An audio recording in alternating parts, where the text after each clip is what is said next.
Have you ever felt a spark deep inside, like you're waking up to a truth you didn't know was there? That's the call of a spiritual awakening, a journey that reshapes your heart, mind, and soul. Today, we're diving into the 5 stages of spiritual awakening to help you pinpoint where you are and what lies ahead. This isn't just a map. It's a guide to understanding your own transformation. Stick with me until the end, because I'll share a powerful practice to deepen your journey. Let's embark on this adventure together. Stage 1, the sleepwalk. Imagine you're a leaf caught in a river's current, drifting wherever it takes you. In this stage, life feels like a script you didn't write. You're defined by your roles, parent, employee, friend, without questioning them. Your days blend into a blur of routine. Wake up, work, scroll through your phone, sleep, repeat. Maybe you snap at a loved one over something small, like dishes left in the sink, or you feel a vague emptiness no Netflix binge can fill. It's like living in a thick fog, where your thoughts and emotions run the show. You react to life's ups and downs without pausing to ask why. Take Emily, a teacher who spent years grinding through lesson plans, feeling trapped but not knowing why. Then a health scare stopped her in her tracks. That moment of crisis was her wake-up call, whispering, "There's more to this." This stage often ends with a jolt, a loss, a betrayal, or a quiet moment when you stare at the ceiling and think, is this really all there is? To move forward, start small. Notice your reactions. When you feel angry or numb, pause and breathe. Ask yourself, why am I feeling this? That simple act of awareness is like cracking a window in a stuffy room. It lets the light in. Stage 2, the unraveling. The fog begins to lift, but what you see is chaos. This stage is like standing in the rubble of a house you've outgrown. Everything you thought you knew, your beliefs, your identity, your purpose, starts to crumble. You question the rules you followed, like success means a big paycheck, or I have to please everyone. It's disorienting, even painful. You might feel like you're losing yourself, but you're actually shedding what's not you. Consider Mark, a salesman who always prided himself on his hustle. During a quiet moment, he realized his job felt hollow, like chasing a prize that didn't exist. He started questioning his faith, his goals, even his marriage. This stage brings waves of emotions: grief for the life you're leaving behind, fear of the unknown, or anger at the systems that shaped you. It's like pulling apart a tightly knotted rope. It takes effort, and it can hurt. But this unraveling is necessary. To navigate it, embrace the mess. Journal your doubts without judgment. Cry if you need to. Talk to a trusted friend. These acts help you clear away the debris, making space for what's true. If you're here, know this: the storm won't last forever. Stage 3, the quest. You've stepped out of the rubble, and now you're an explorer in a vast, uncharted land. This stage is like wandering through a library of ancient wisdom, searching for the book that holds your truth. You're hungry for answers to big questions. Who am I? Why am I here? What's the meaning of life? You might find yourself reading spiritual texts, like Eckhart Tolle's The Power of Now, or watching videos about mindfulness.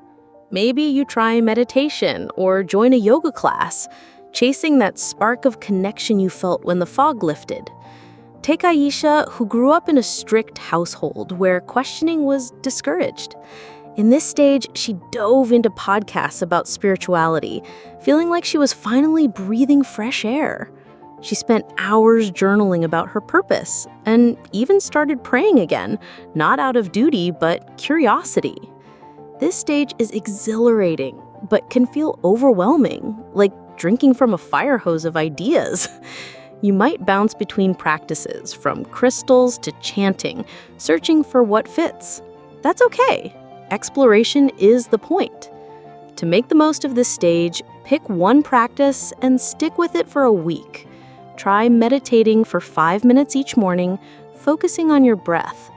Notice how it feels without forcing answers. The quest isn't about finding a final truth. It's about learning to ask better questions. Stage 4, the rebirth. This is where you meet your true self, like a seed breaking through the soil to greet the sun. You stop hiding to fit in. The masks you wore, people pleaser, overachiever, perfect partner, fall away. You start speaking your truth, even if it shakes things up. Maybe you say no to a draining job or end a relationship that dims your light. It's like rediscovering the kid you were before the world told you who to be. Curious, bold, alive. For example, Carlos, a graphic designer, realized he'd been creating art to impress others, not himself. In this stage, he started painting what he loved, even if it didn't sell. He felt raw, like a nerve exposed, but also free. This stage can be intense. Old wounds, like childhood insecurities, might bubble up. You might feel out of place at family gatherings, or lose friends who don't get the new you. That's part of the process. To nurture your rebirth, do one thing daily that feels authentic. Write a poem, dance in your living room, or take a walk in nature. These acts strengthen your new self, like watering a fragile plant. You're not just waking up, you're becoming. Stage 5, the flow. Now you're living in harmony, like a river flowing effortlessly toward the sea. You've integrated your true self with the world around you. You accept your flaws, your dreams, your entire being. You forgive yourself for past mistakes and extend that compassion to others.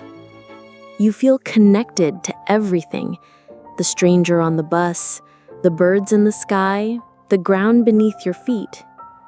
It's not that life is perfect. It's that you see the beauty in its imperfections. Take Priya, a single mother who spent years feeling unworthy. In this stage, she began volunteering at a community garden, finding peace in the soil and the smiles of her neighbors. She stopped judging herself and others, realizing everyone is doing their best. To live in flow, practice gratitude daily. Each morning, write down 3 things you're grateful for: a warm cup of coffee, a kind word, the sound of rain. This simple act aligns you with life's rhythm, amplifying your sense of connection. This stage isn't the end. It's a new beginning. You'll still cycle through moments of unraveling or questing, but you'll approach them with grace. You're not just awake, you're alive, in tune with the pulse of the universe. So, where are you on this journey? Are you sleepwalking through routine, unraveling old beliefs, questing for truth, rebirthing your authentic self, or flowing with life's current? Wherever you are, you're exactly where you need to be. Each stage is a step toward wholeness. As promised, here's a practice to deepen your awakening. Every evening, spend 5 minutes reflecting on a moment that felt true to you today. Maybe it was a laugh with a friend or a quiet moment alone.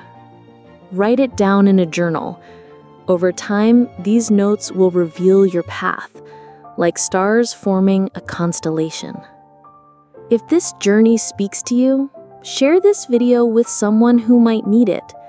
Drop a comment below, tell me which stage you're in or what practice you're trying. Your story could inspire someone else. Keep exploring, keep growing, and I'll see you in the next video.